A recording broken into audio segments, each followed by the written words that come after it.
ॐ अज्ञानतिमिरान्धस्य ज्ञानञ्जनशलाकया चक्षुरुन्मिलितं येन तस्मै श्रीगुरुवे नमः। श्रीचैतन्यमनोभीष्टं स्थापितं येन भूतले स्वयं रूपा कदा मह्यं ददाति स्वपदान्तिकं। वन्देऽहं श्रीगुरु श्रीयुतपदकमलं श्रीगुरून् वैष्णवांश्च श्रीरूपं साग्रजातं सहगना रघुनाथं वितं तं सजीवं सावधूतं परिजनसहितं कृष्णचैतन्यदेवं श्रीराधाकृष्णपादान् सहगना ललिता श्रीविशाखावितांश्च। हे कृष्णा करुणा सिंधु दीनबंधु जगतपते गोपेश गोपिकाकांत राधाकांत नमस्तुते। तप्त कांचन गौरांगी राधे वृंदावनेश्वरी वृषभानुसुते देवी प्रणमामि हरिप्रिये। वाञ्छाकल्पतरुभ्यश्च कृपा सिन्धुभ्य एव च पतितानां पावनेभ्यो वैष्णवेभ्यो नमो नमः। जय श्री कृष्ण चैतन्य प्रभु नित्यानंद श्री अद्वैत गदाधर श्रीवासादि गौर भक्तवृंद। हरे कृष्णा कृष्ण कृष्णा हरे हरे हरे रामा राम राम हरे हरे। नमः विष्णुपादाय कृष्णेष्ठाय भूतले श्रीमते भक्तिवेदांत स्वामिनिति नामिने नमस्ते सरस्वती देव गौरवाणी प्रचारिणे निर्विशेष शून्यवादी पार्षदेशतारिणे। जगत गुरु शिल प्रभुपाद की जय, शिला गुरुदेव की जय। Thank you for joining everyone. अगर आई थिंक म्यूट कर लो सारे, बिकॉज ताकि डिस्टर्बेंस ना हो। फिर अगर किसी को बोलना हो तो अनम्यूट कर लो। ओके तो हम हैं चैप्टर 3 पर, जो है कर्म योगा। तो मैं एक बार ही इसको दोबारा बता देती हूँ कि चैप्टर 3 ये स्टार्ट कैसे हुआ है। चैप्टर 2 में भगवान ने अर्जुन को बहुत सारी चीज़ें बताई थी। ज्ञान योग के बारे में बताया था, सकाम कर्म या कर्म कांडा, फिर निष्काम कर्म या बुद्धि योगा, और फिर जब लास्ट में स्थिता प्रज्ञा के बारे में जब भगवान ने अर्जुन को बताया था तो उसको बिल्कुल भी लड़ने के लिए नहीं बोला था। तो अर्जुन कंफ्यूज था कि एक्चुअली उसको कंफ्यूजन थी कि क्या करना चाहिए, बिकॉज जब भगवान स्थित प्रज्ञा के बारे में बता रहे थे तो भगवान ने बोला था पीस ऑफ हार्ट, और स्थित प्रज्ञा जो है कितना भी मतलब सिचुएशंस कैसी भी हो उसके अंदर कामनेस होती है, हार्मनी होती है। तो वो कंफ्यूज हो गया था कि मुझे लड़ना चाहिए नहीं लड़ना चाहिए। तो और ऊपर से दूसरा पॉइंट ये है कि 249 वर्स में जब भगवान ने उसे बोला था दूरेन ही आवरण कर्मा बुद्धि योगा धनंजय, कि बुद्धि के द्वारा, अपनी इंटेलिजेंस के द्वारा जितने भी घृणित कर्म हैं उनको दूर रखो। तो वो कंफ्यूज हो गया, उसको लगा कि जो इंटेलिजेंस है, इंटेलिजेंस का मतलब इनएक्टिविटी है, मतलब कि ज्ञान है, और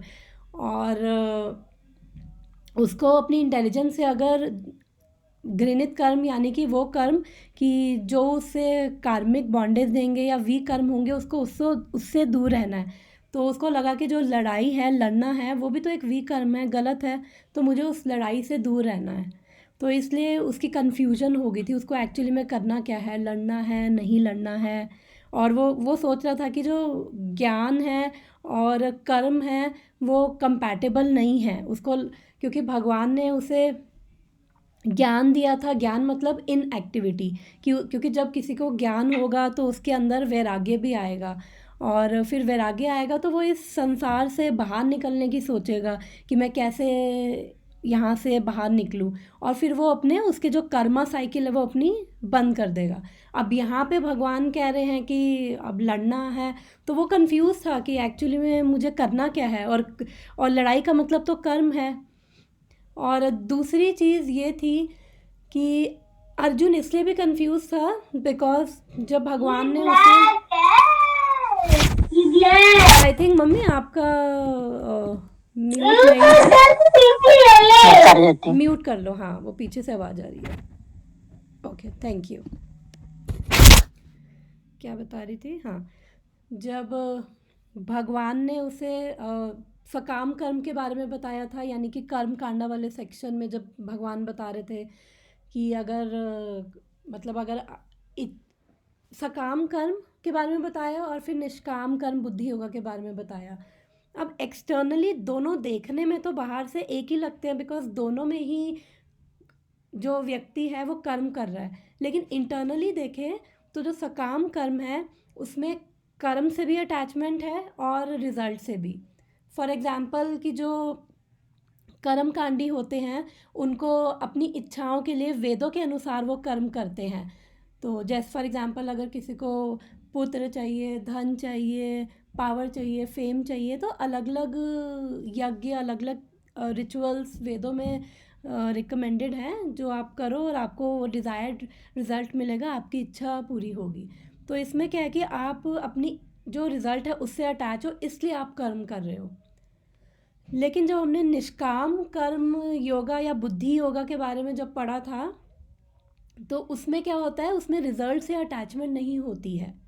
इंटरनली निष्काम कर्म योगी जो होगा वो रिजल्ट से अटैच नहीं होगा, वो केवल अपना कर्म करेगा। और वो अपना कर्म कैसे करेगा कि उसको एक्चुअली ज्ञान में रहकर, उसे ज्ञान है, उसे नॉलेज है कि मैं कौन हूँ, भगवान कौन है, मेरी क्या पोजीशन है, भगवान की क्या पोजीशन है।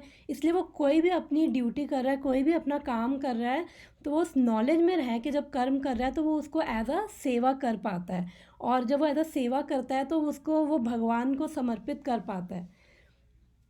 तो ये सब उसका कन्फ्यूजन का कारण था अर्जुन का।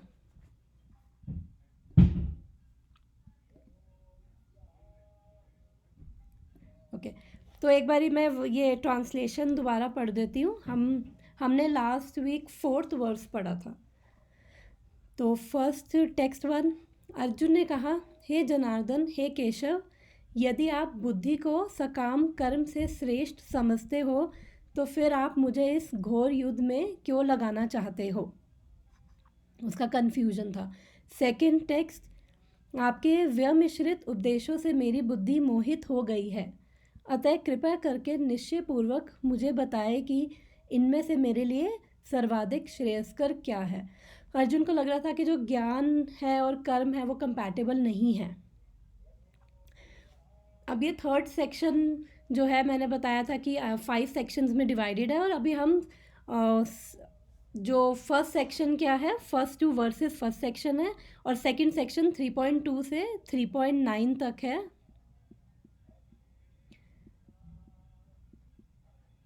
यस ये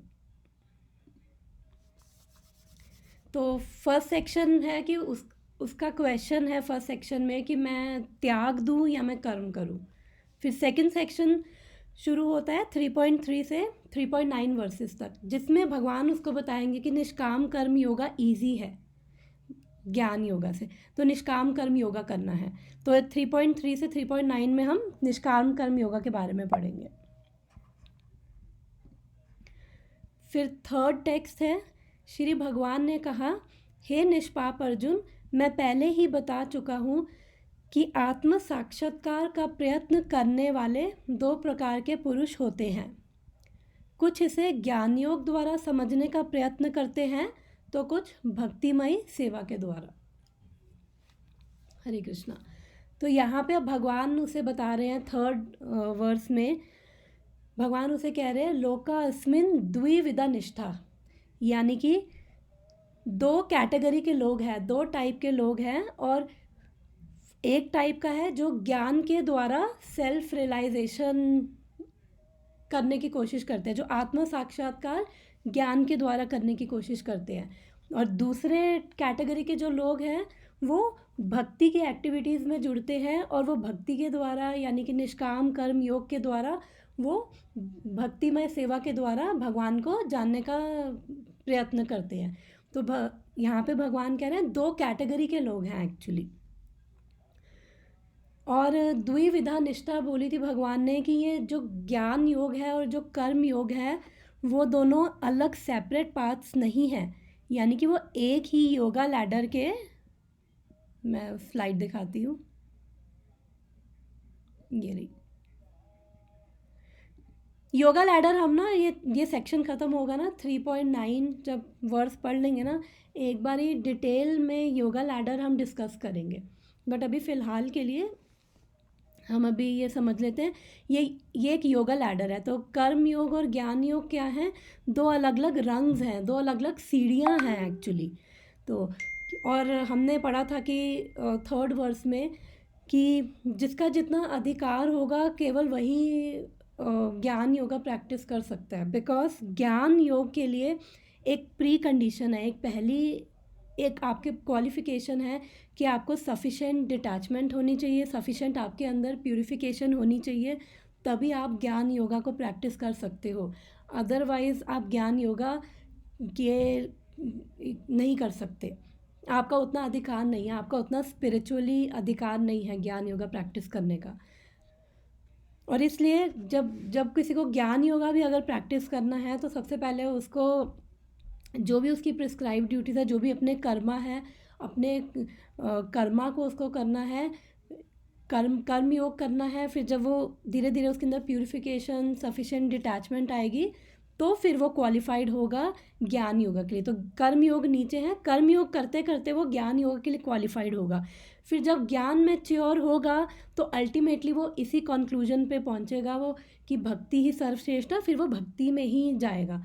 अगर वो उसका ज्ञान मैच्योर नहीं होगा तो हो सकता है कि फिर वो ब्रह्मन रियलाइजेशन जो हमने पढ़ा था ब्रह्म ज्योति तक जाएगा, और फिर ब्रह्म ज्योति से अगर कोई ब्रह्म ज्योति में जाएगा तो फिर वहाँ पे कुछ भी नहीं है, सब वॉइड है, खालीपन है, पर मिजरी नहीं है ब्रह्म ज्योति में। तो वो करोड़ों वर्षों तक ब्रह्म ज्योति में रहने के बाद वापस उसको एक शरीर लेना पड़ेगा, वापस इस जन्म मृत्यु की साइकिल में आना पड़ेगा। अगर उसका ज्ञान मैच्योर हो जाएगा तो अल्टीमेटली वो इसी कंक्लूजन पे पहुंचेगा कि कृष्ण सुप्रीम है, और फिर अल्टीमेटली वो भक्ति में ही लगेगा। तो इसलिए ये योगा लैडर ये एक सीढ़ियों की तरह अलग अलग, पहले सबसे नीचे है जो एनिमलिस्टिक टेंडेंसीज वाले लोग होते हैं, फिर हमारे कर्म कांडा, फिर सकाम कर्म, फिर निष्काम कर्म, ज्ञान योग, अष्टांग योग में वो पूरा माइंड कंट्रोल करते हैं, सेंसेस को विड्रॉ करते हैं, इसके 8 लिम्स होते हैं उसको फॉलो करते हैं। फिर अल्टीमेटली सबसे ऊपर क्या है, भक्ति ही है, कि ये सब करके वो अल्टीमेटली भक्ति तक ही पहुंचेंगे। इसके बारे में हम डिस्कस करेंगे और थोड़ा सा डिटेल में बाद में। ओके, तो अगर इसमें कोई कन्फ्यूजन नहीं है किसी को तो हम एक बार ये 4th श्लोक भी मैं एक बार इसका दोबारा ओवरव्यू दे देती हूँ, बिकॉज लास्ट टाइम ना थोड़ा I don't know Google Meet में ही डिस्टर्बेंस था, जिसकी वजह से क्या कहते हैं थोड़ा सा वो आई थिंक डिस्टर्बेंस की वजह से ढंग से सुना नहीं, या जो भी था रिकॉर्डिंग भी सही से नहीं हुई थी। तो इसको ओवरव्यू दे देती हूँ। जय श्री कृष्णा।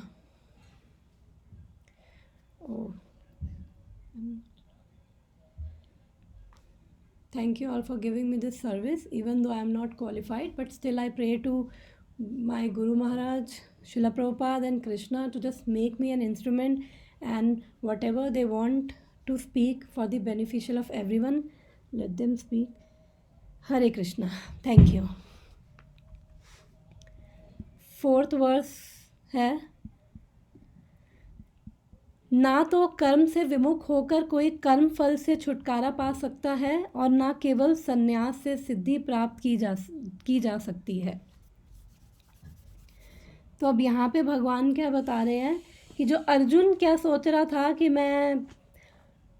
वो भगवान ने अर्जुन को संन्यास इसलिए नहीं रिकमेंड किया बिकॉज अर्जुन जो है उसका क्या इंटेंट था, उसकी क्या इंटेंशन थी कि उसको एक्चुअली अपनी प्रॉब्लम से, अपनी रिस्पॉन्सिबिलिटी से वो भागना चाहता था। इसलिए वो चाहता था कि मेरे को ना लड़ना पड़े और मैं संन्यास ले लूँ और मैं कुछ भी कर लूँगा, लेकिन मेरे को लड़ना नहीं है। तो इसलिए भगवान बता रहे हैं यहाँ पे 3.3 से 3.9 में कि जो ऐसे प्री मेच्योर संन्यास लेते हैं या प्री मेच्योर रिनंसिएशन जो लेते हैं उसमें क्या डिफेक्ट्स हैं एक्चुअली, क्यों ये सही नहीं है। और संन्यास का मतलब क्या होता है? संन्यास का मतलब है कि आप उस लेवल पे पहुंच चुके हो कि आपको इस मटेरियल चीज़ों से डिटैचमेंट है और आपको भगवान के लिए प्रेम है, भगवान से अटैचमेंट है, और आपके अंदर प्योरिटी है कि आप उस संन्यास आश्रम को फॉलो कर सको और आप भगवान को जीवन समर्पित करो। संन्यास का मतलब ये है, ना कि हम फ्रस्ट्रेट होके अपनी बिकॉज़ हम कुछ चीज़ों से भागना चाहते हैं इसलिए हम जाके वो फ्रस्ट्रेशन में संन्यास ले। अगर कोई ऐसे संन्यास लेगा तो उसके क्या नुकसान है फिर वो भगवान अब बताएंगे। तो भगवान बेसिकली यही कह रहे हैं कि हमें अपने कर्म नहीं करने, अपनी ड्यूटीज़ अवॉइड करनी है, हमें हमें इसलिए संन्यास नहीं लेना है। उससे क्या होगा, हमें परफेक्शन नहीं मिलेगी, हमें सिद्धि नहीं मिलेगी। मैं स्लाइड पे आती हूँ।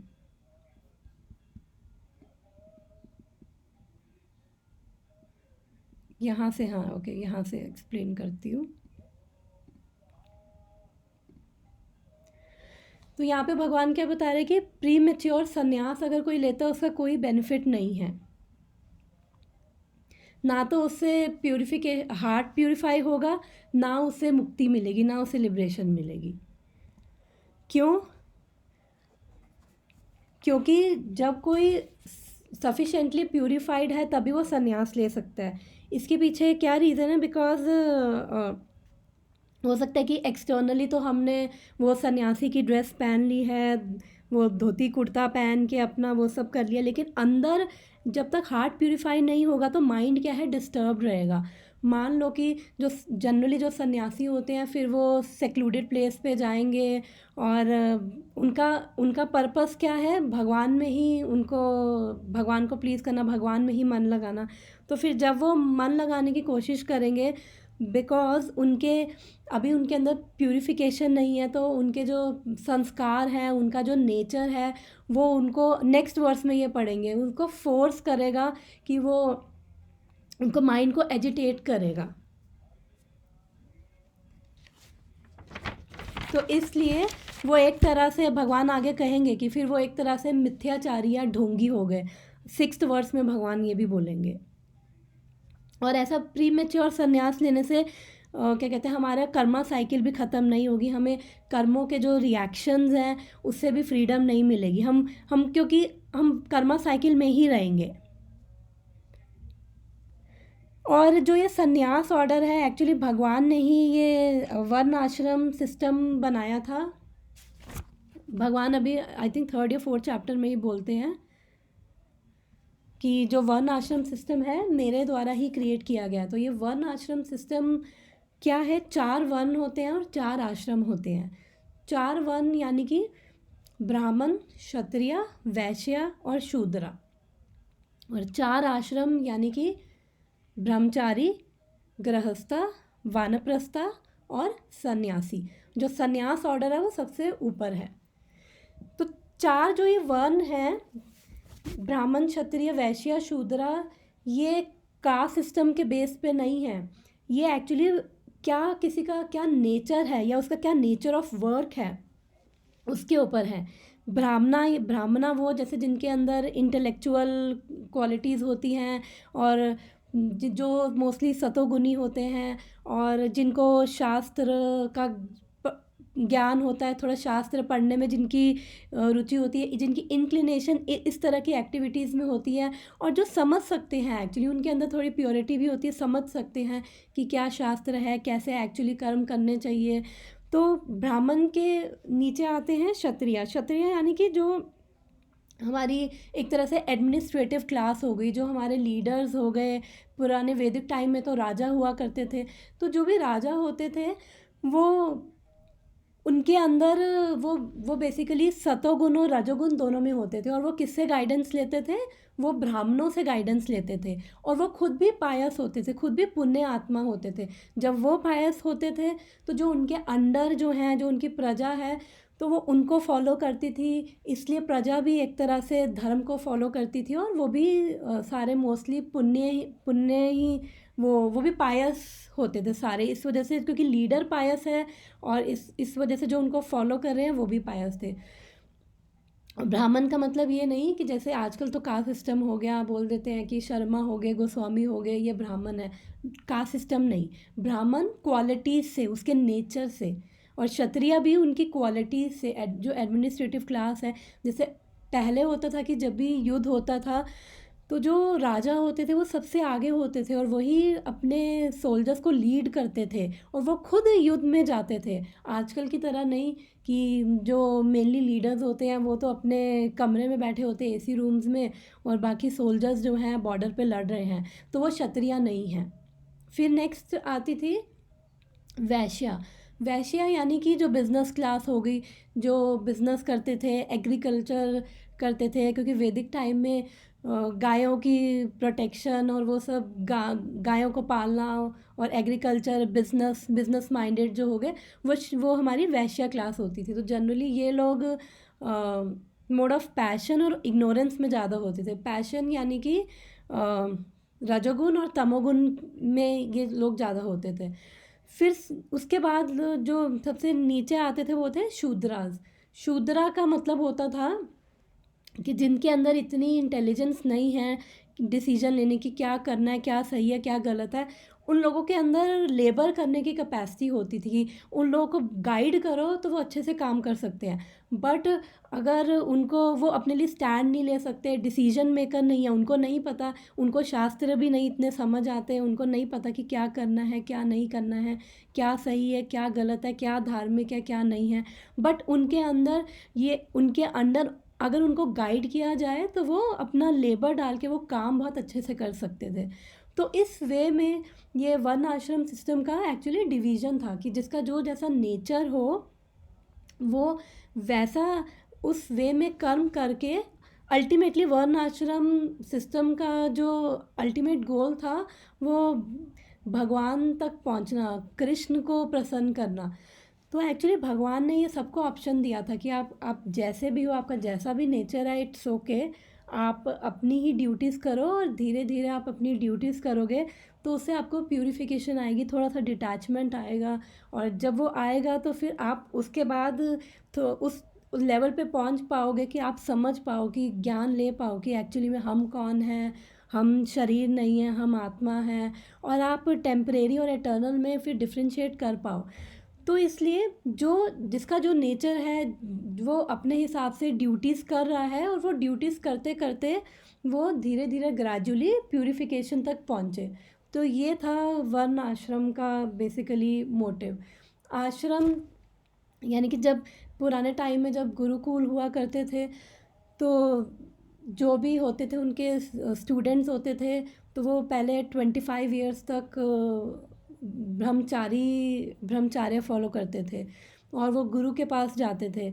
तो फिर गुरु भी देखते थे, गुरु को समझ आता था कि किसका क्या नेचर है, और फिर गुरु उनके नेचर के हिसाब से उनको अलग अलग ड्यूटीज़ में, अलग अलग उसमें लगाते थे कि आपका नेचर ये है, आप ये करो।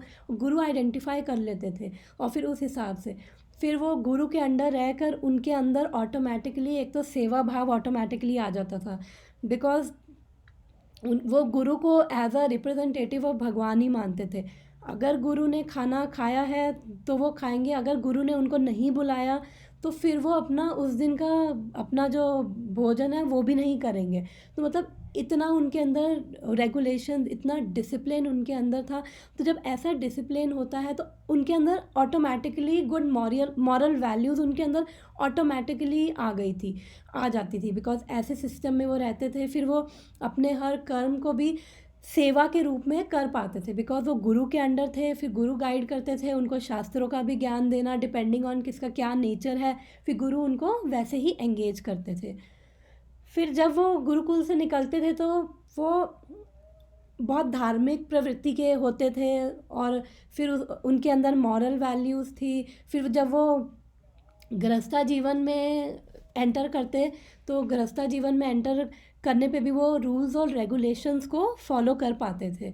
फिर 50 ईयर्स तक गृहस्था जीवन में अपनी ड्यूटीज़ करी, अपने वाइफ अपने बच्चों के प्रति ड्यूटीज़ करी। फिर उसके बाद वानप्रस्था की अब आप अपने आप को प्रिपेयर करो कि अब आप अपना जो ये गृहस्था जीवन है उससे आप डिटैचमेंट लेके आओ, और धीरे धीरे अब आप भगवान के लिए वो प्रयत्न करो, और फिर आप वानप्रस्थ की तरह रहो आप, मतलब एक तरह से संन्यास के लिए प्रिपेयर। फिर जब फाइनली वो संन्यास के लिए प्रिपेयर होते थे, फिर अल्टीमेटली वो संन्यास ले पाते थे।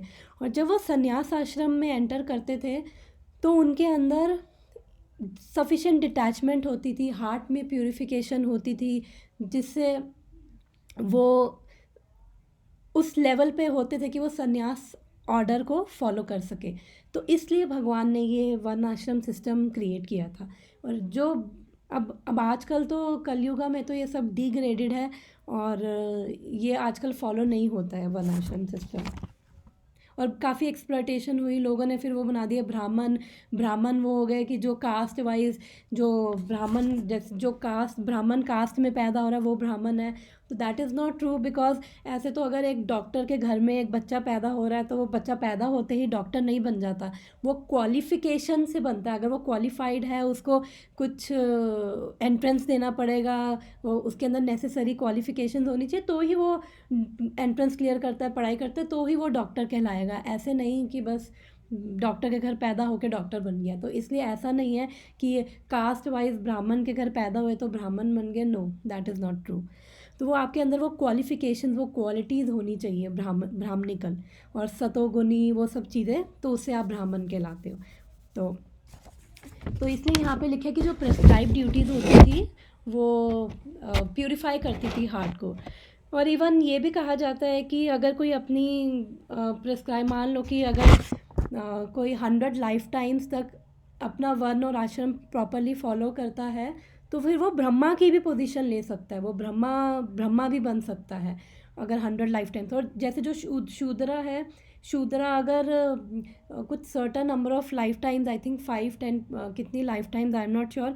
अब अगर शूद्रा भी अपनी certain number of life times तक अपनी ड्यूटीज़ प्रॉपरली करे, तो वो उसकी और प्रमोशन होती है। फिर शूद्रा से वो वैश्य बन जाएगा, फिर वैश्य उतने नंबर ऑफ लाइफ टाइम्स तक अपनी ड्यूटीज़ प्रॉपरली कर रहा है, तो फिर वो क्षत्रिय, फिर वो ब्राह्मणा, ऐसे ऐसे धीरे धीरे, मतलब स्लो सिस्टम था, लेकिन धीरे धीरे अपनी ड्यूटीज़ करते हुए हार्ट के अंदर सेवा भाव, डिटैचमेंट, प्योरिटी, वो सब आती, तो उससे वो ऑटोमेटिकली उस लेवल पे पहुंचते कि वो समझ सके कि भगवान कौन है, और आत्म साक्षात्कार, सेल्फ रियलाइजेशन की ओर बढ़ सके।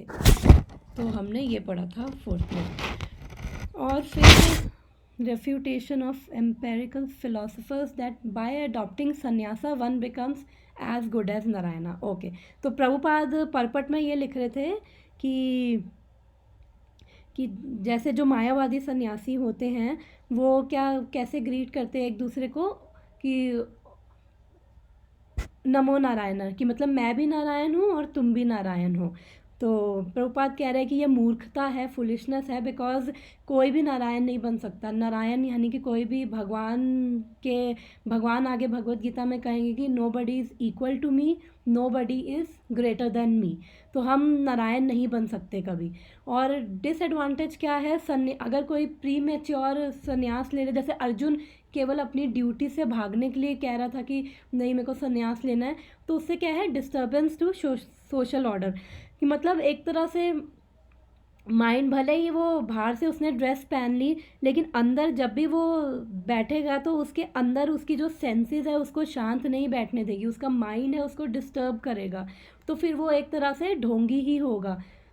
तो इसलिए ये डिस्टर्बेंस है। और मेन पर्पस क्या संन्यास का, कि हमारी जो कर्मा साइकिल है वो ख़त्म हो और हम सीधा भगवान के धाम जाए, हम भगवान से कनेक्ट हो। तो जब ऐसा होगा तो कर्मा साइकिल तो नहीं ख़त्म होगी, वो और कर्म साइकिल में उलझ जाएगा जो ऐसा ढोंगी व्यक्ति होगा।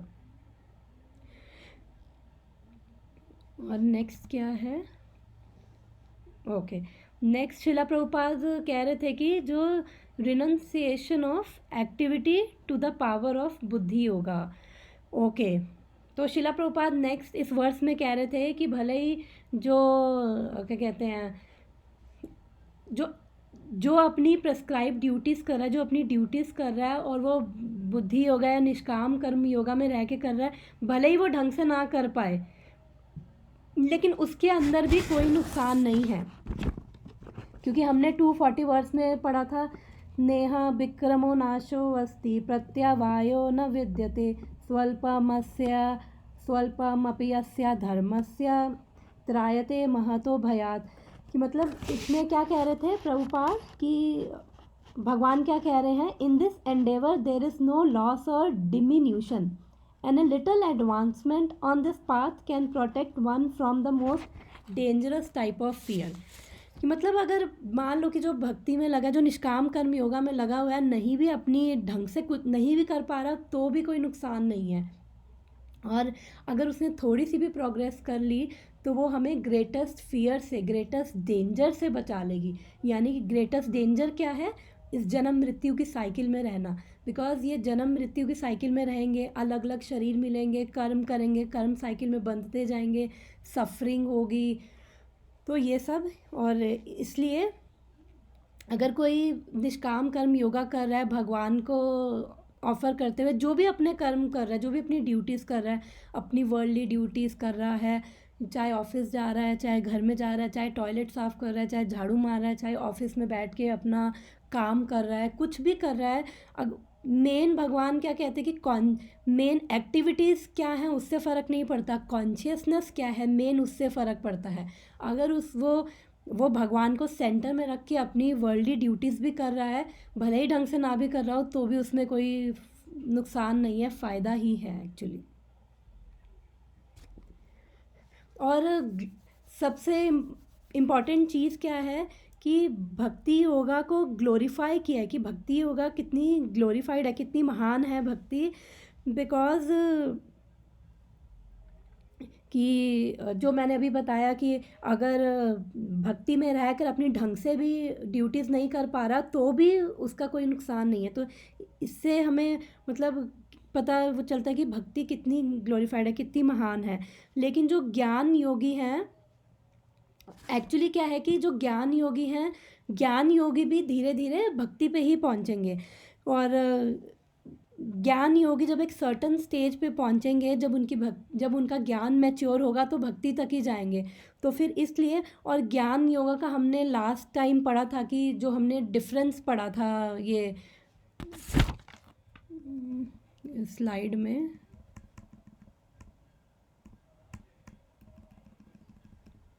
ज्ञान और संख्या योग के बीच में डिफरेंस हमने पढ़ा था ये लास्ट टाइम।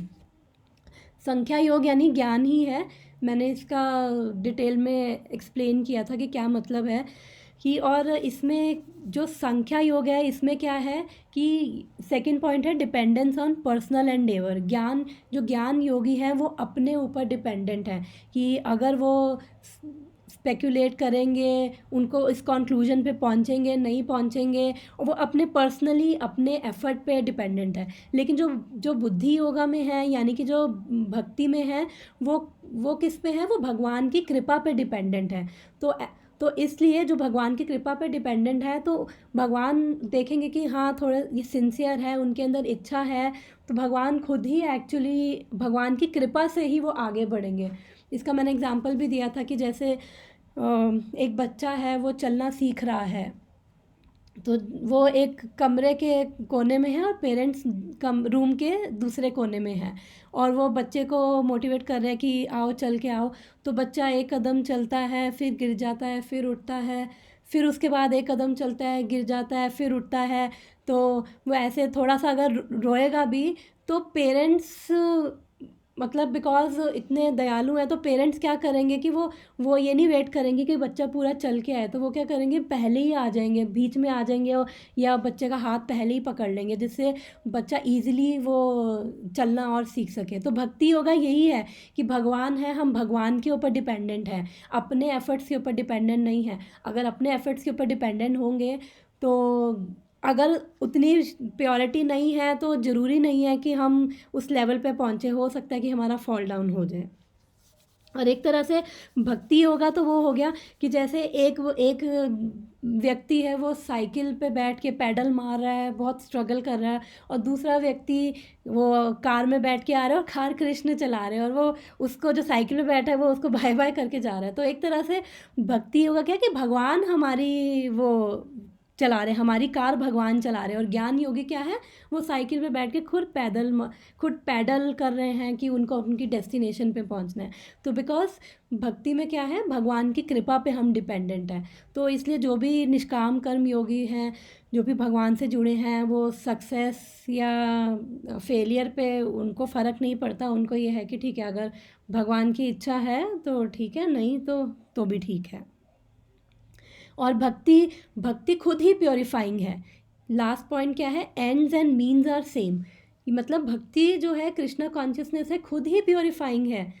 जबकि ज्ञान योगी को पहले प्यूरिफिकेशन चाहिए, लेकिन भक्ति में भक्ति कोई भी कर सकता है और उसकी कोई क्वालिफिकेशन नहीं है। तो ये सब बताता है कि भक्ति कितनी ग्लोरीफाइड है।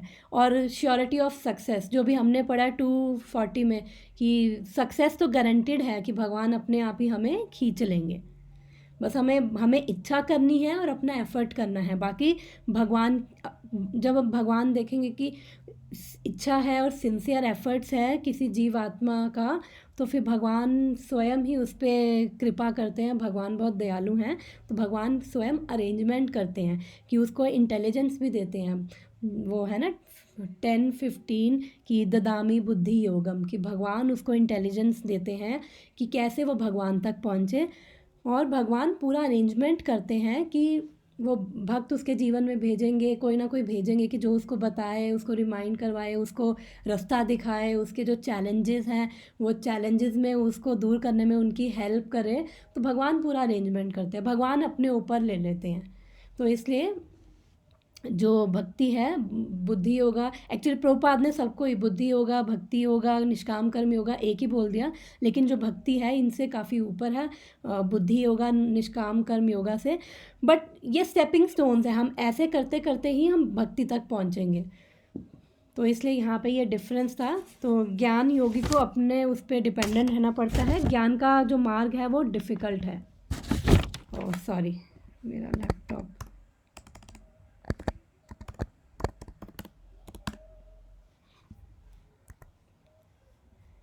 यस, तो 4th वर्स भी रिवीजन आज का हो गया। तो आई थिंक टाइम कम बचा, तो हम एक वर्स और ले लेते हैं आज का। 3.4 हमने कवर कर दिया, मैंने वापस से रिवाइज करवा दी है।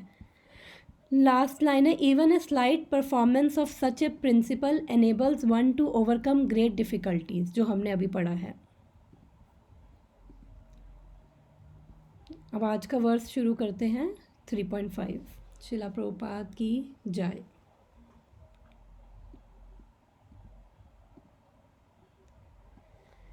न हि कश्चित् क्षणमपि जातु तिष्ठत्य कर्मकृत्, कार्यते ह्यवशा कर्म सर्व प्रकृतिर्जैर्गुणा। डिसाइड करना है किसी को तो प्लीज़ अनम्यूट और डिसाइड कर लो।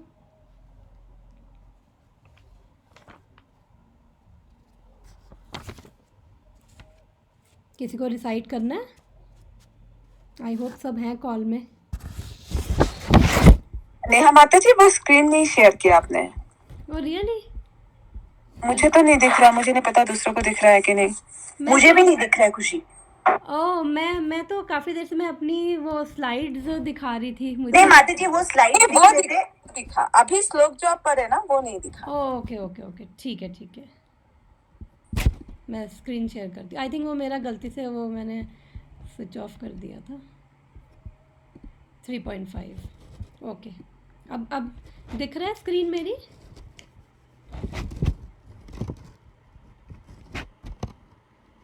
हाँ माता जी, अभी दिख रहा है। अगर किसी को डिसाइड करना है तो प्लीज़। मैं कर सकती हूँ, बट अगर कुछ गलती हुआ तो बताना। बिल्कुल, डिसाइड करो। ना ही कश्चित शनम अपि जातुतिष्ठति अकर्मकृत् क्रियते अवसा कर्मा सर्व प्रकृति जड़गुण। Thank you. किसी और को करना है रिसाइट? माता जी मैं ट्राई कर सकती हूँ। Yes sure.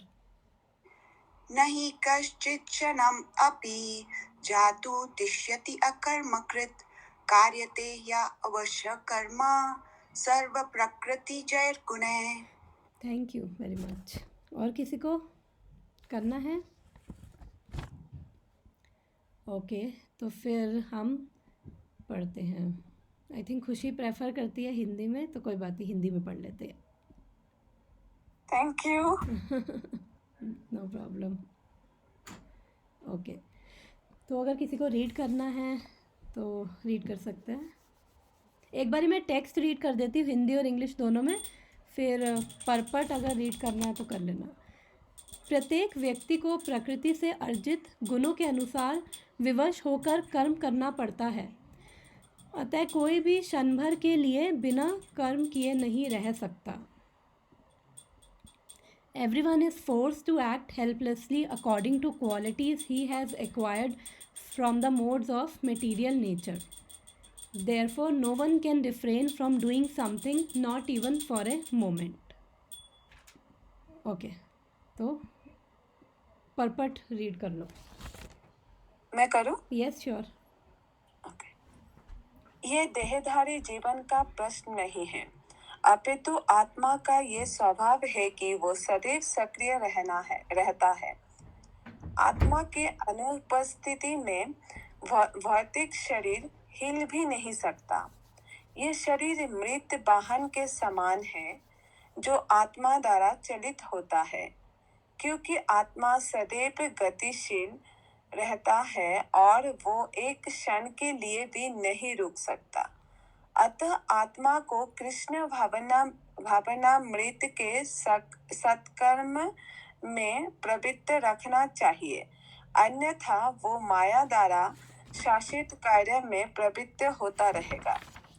माया के सत्सर्ग में आकार आत्मा भौतिक गुण प्राप्त कर लेता है और आत्मा को ऐसे आकर्षणों से शुद्ध करने के लिए ये आवश्यक है कि शास्त्रों द्वारा आदिष्ट कर्मों में इसे संलग्न रखा जाए।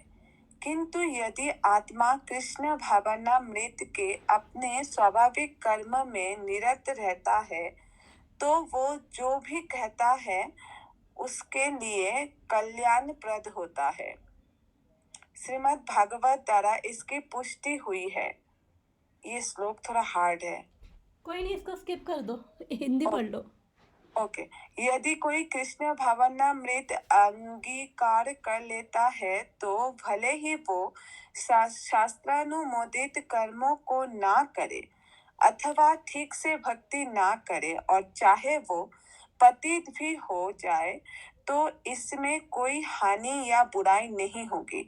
किंतु यदि वो शास्त्रानुमोदित सारे कार्य करे और कृष्ण भावना भावित ना हो तो ये सारे कार्य उसके किस लाभ के हैं। अतः कृष्ण भावनामृत के इस स्तर तक पहुंचने के लिए शुद्धिकरण की प्रक्रिया आवश्यक है।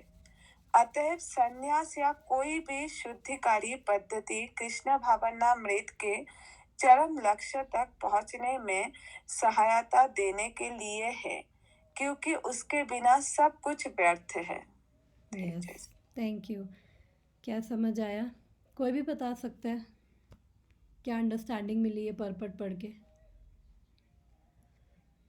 अगर हम कृष्ण भावनामृत नहीं हुए, मतलब कृष्ण से प्रेम नहीं किए, तो फिर हमारे लिए मतलब सब कर्म ही व्यर्थ है, क्योंकि मेन जो पॉइंट है वो कृष्ण से मतलब कृष्ण भावनामृत में होना ही हमारा मेन वो उद्देश्य होना चाहिए, वही सब कुछ है। Yes thank you. और कोई बताएगा क्या अंडरस्टैंडिंग मिली इस परपट से?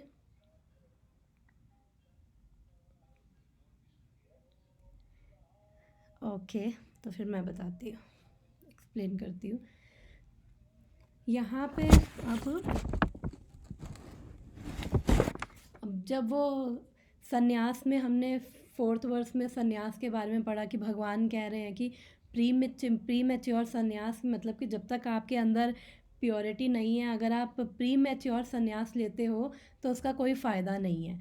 अब यहाँ पे भगवान उसी को कंटिन्यू कर रहे हैं, क्यों फ़ायदा नहीं है, बिकॉज भगवान यहाँ पे कह रहे हैं कि जो हर व्यक्ति है, जो भी प्रकृति के 3 गुण हैं उसके आधार पर कर्म कर रहा है। बिकॉज़ अभी तक हमने देखा है कि, और दूसरी चीज़ यहाँ पे भगवान ये बता रहे हैं कि जो सोल है, भगवान कहते हैं ना कि आत्मा का यह स्वभाव है कि वह सदैव सक्रिय है। 3.5 ईयर्स कि जो सोल है वो क्या है, एक्टिव है, वो उसका नेचर क्या है, वो एक्टिव है। और जब प्रकृति के 3 गुणों के अंडर आएंगे तो हम सतोगुण, रजोगुण या तमोगुण, इन्हीं 3 गुणों के बीच में हम लोग झूलते रहते हैं। और जब हम प्री मैच्योर संन्यास लेंगे, 1 मिनट,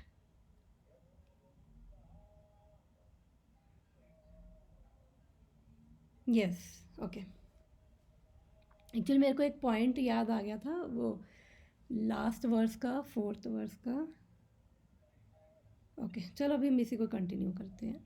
हाँ, मैं याद आ गया, मैं ये बताने वाली थी कि जो 4th वर्स में मैंने बताया था कि जो वर्ण आश्रम सिस्टम है, वर्ण और आश्रम आजकल तो इतने एप्लीकेबल नहीं है, बिकॉज़ पहले जो अपने नेचर के अकॉर्डिंग लोग ड्यूटीज़ करते थे, आजकल वो इतना नहीं है, बिकॉज़ आजकल वो सब एक तरह से खिचड़ी बनी हुई है। तो अगर किसी को ये, क्योंकि किसी के अंदर हो सकता है कि ब्राह्मणिकल क्वालिटीज़ कुछ लेवल में हो, थोड़ी हो, फिर शूद्रा क्वालिटीज़ ज़्यादा हो, या फिर कोई बहुत बिजनेस माइंडेड है और साथ में उसके अंदर रजोगुनी और तमोगुनी प्रवृत्ति का है, तो उसके अंदर वो वैश्या क्वालिटीज़ और शूद्रा क्वालिटीज़ हो। और इस कलयुग में तो वैसे बोलते कि सारे ही, सबके अंदर ही शूद्रा क्वालिटीज़ ही हैं, क्योंकि इतनी ना किसी इंटेलिजेंस है और ना इतनी लोगों में प्योरिटी है, तो इसलिए कलयुग में सारे ही शूद्र हैं एक्चुअली। तो इसलिए जो शूद्र हैं फिर उन लोगों के लिए मुश्किल है उसमें अपना प्रॉपर वर्ण और आश्रम, और जिनके अंदर थोड़ा बहुत है भी, बिकॉज अगर डोमिनेट, कौन सी क्वालिटीज़ आपके अंदर डोमिनेट करिए, तो आजकल क्या है, मिक्सचर बना हुआ है, और आजकल ये पता लगाना भी मुश्किल है कि किसके अंदर क्या है। हाँ, कुछ लेवल तक हम पता लगा सकते हैं कि हमारा क्या नेचर है, हमें पता रहता है कि हमारा ये नेचर है, बट आजकल फिर हमारी जो जॉब्स है वो भी हमारे नेचर के अकॉर्डिंग नहीं है, क्योंकि आजकल तो बस ये है कि कोर्स किया और उसके बेसिस पे आपको जॉब मिल गई, और भले ही आप उसके अंदर फिट हो या ना हो, बट डिपेंडिंग ऑन, आजकल थोड़ा सिस्टम डिफरेंस है। इसलिए भी फिर हम लोगों के लिए क्या बेस्ट है, कि हम लोगों के लिए यही बेस्ट है कि जो भी हम अपने कर्म कर रहे हैं, फिर वो निष्काम कर्म योगा में करें या बुद्धि योगा में, जो भी हम कर्म कर रहे हैं वो उसको हम भगवान को सेंटर में रखते हुए, भगवान को समर्पित करते हुए कर्म करें। और अगर कोई ऐसे प्री मैच्योर संन्यास लेगा तो वो नहीं ले सकता, बिकॉज जो सोल का नेचर है वो क्या है, सोल क्या है, एक्टिव है।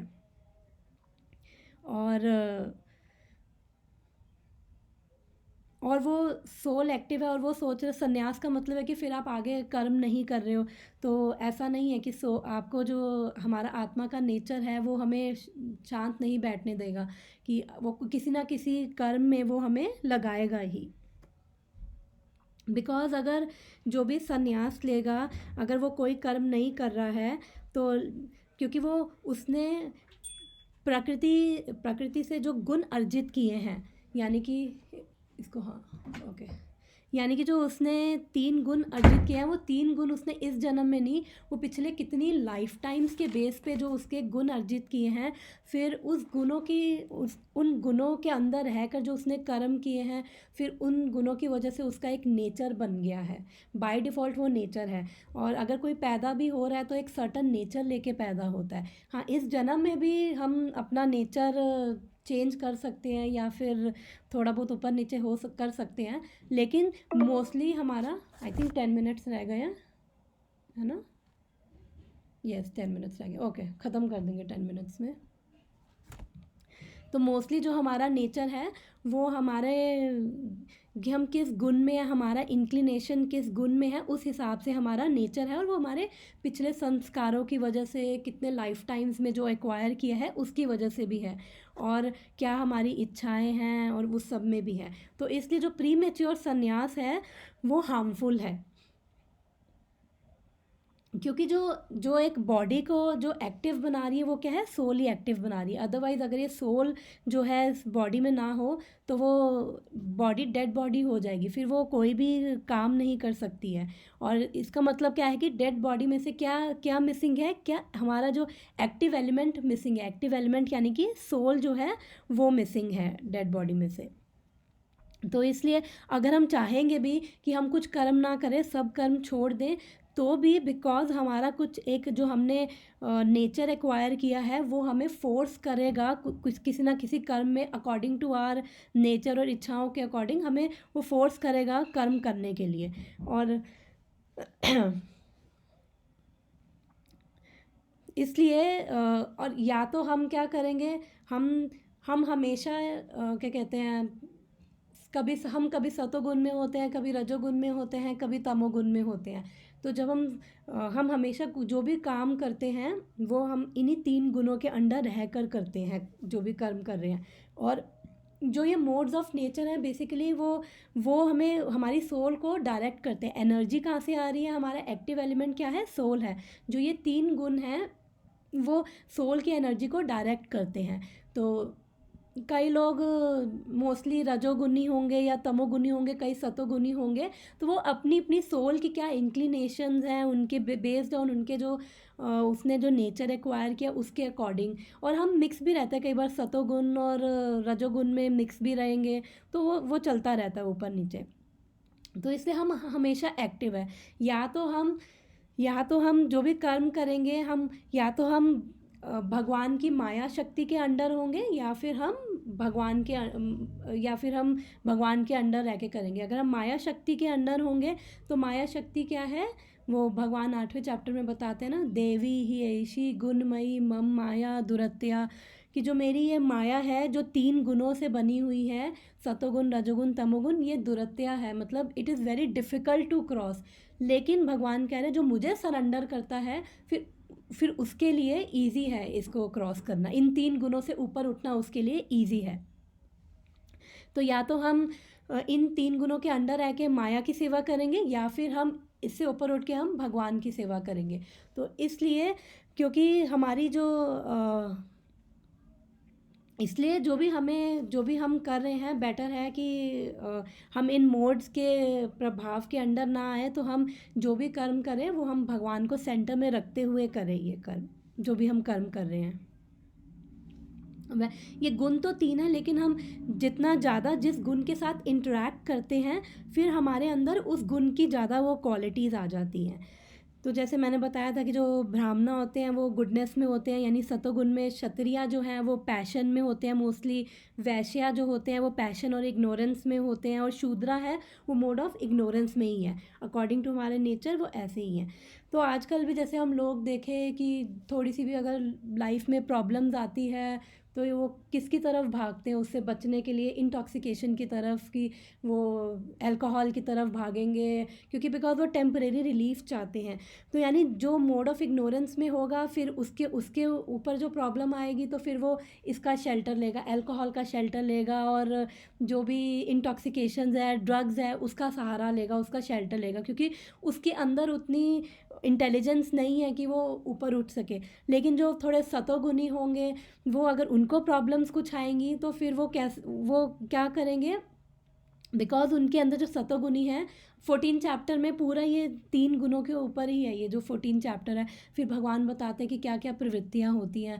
तो जो सतोगुनी होंगे उनके अंदर बिकॉज थोड़ी नॉलेज होती है, थोड़ा डिटैचमेंट होता है, तो फिर वो भगवान से कनेक्ट करेंगे। तो डिपेंडिंग ऑन हमारा क्या नेचर है, हमारी क्या प्रवृत्ति है, और हम किस गुण के अंडर ज़्यादा रहते हैं, फिर हम उसी के अकॉर्डिंग हम एक्ट करेंगे ही। कितना टाइम बच गया? ओके 6 मिनट्स है। इसीलिए शास्त्रों ने है हमें प्यूरिफाई करने के लिए हमें प्रेस्क्राइब ड्यूटीज़ का वो वन आश्रम का बताया, अदरवाइज़ कि हम जो भी कर्म कर रहे हैं हम प्यूरिफाई उससे हो सकते हैं। बिकॉज अभी हमारे जो नेचर है उसकी, जो मैंने जैसे बताया कि पूरी खिचड़ी सी बनी हुई है, हमें नहीं पता कि हम किस क्लास को बिलोंग करते हैं। हम सबका एक साइकोफिज़िकल अपना एक नेचर है और हम उसी नेचर के अकॉर्डिंग कर्म कर रहे हैं। और फिर जो मोड ऑफ इग्नोरेंस में होंगे यानी रजोगुनी तमोगुनी, फिर ज़्यादा उनकी क्या प्रवृत्ति होगी, ब्लेम करने की प्रवृत्ति होगी, या फिर कंप्लेन करना, या फिर कोसना कभी अपने को कभी भगवान को। और फिर वो कैसे इंटरेक्ट करेंगे, फिर इन्हीं चीज़ों में ही वो रहेंगे। जब भी कुछ सिचुएशंस होंगी तो वो इन्हीं इसी साइकिल में रहेंगे। तो यहाँ पे तो हम लोग के साथ भी यही होता है। हम लोग टाइम टू टाइम अपने आप को जज कर सकते हैं कि हम जब भी कुछ सिचुएशन होती है अच्छी या बुरी, कि हमारा क्या रिस्पॉन्स आता है, हमारा नेचुरल रिस्पॉन्स क्या है, बाय डिफ़ॉल्ट रिस्पॉन्स क्या है। तो हम उससे पता लगा सकते हैं कि हम किस में हैं। और हम जब अपने आप को ऑब्ज़र्व करते हैं तो फिर उससे भी हम थोड़ा इंट्रोस्पेक्ट करेंगे अपने अंदर, तो भी हम देखेंगे कि अरे हम कैसे रिएक्ट कर रहे हैं, हम कैसे रिस्पॉन्ड कर रहे हैं, डिपेंडिंग ऑन कि कौन सा गुण हमारे को डोमिनेट कर रहा है, उसके हिसाब से हम रिस्पॉन्ड या वो रिएक्ट करते हैं। फिर तो हमें बेसिकली देखना है कि हम जब भी गुणों के अंडर होंगे तो फिर हम अपनी ही इंटेलिजेंस से, जो हमारी इंटेलिजेंस जो मेंटल प्लेटफॉर्म है, हम उसी के अकॉर्डिंग हम फंक्शन करेंगे। तो इसलिए हमें कोशिश करनी कि एटलीस्ट उठ के हम सतोगुण तक तो आएँ, सतोगुण तक पहुँचे।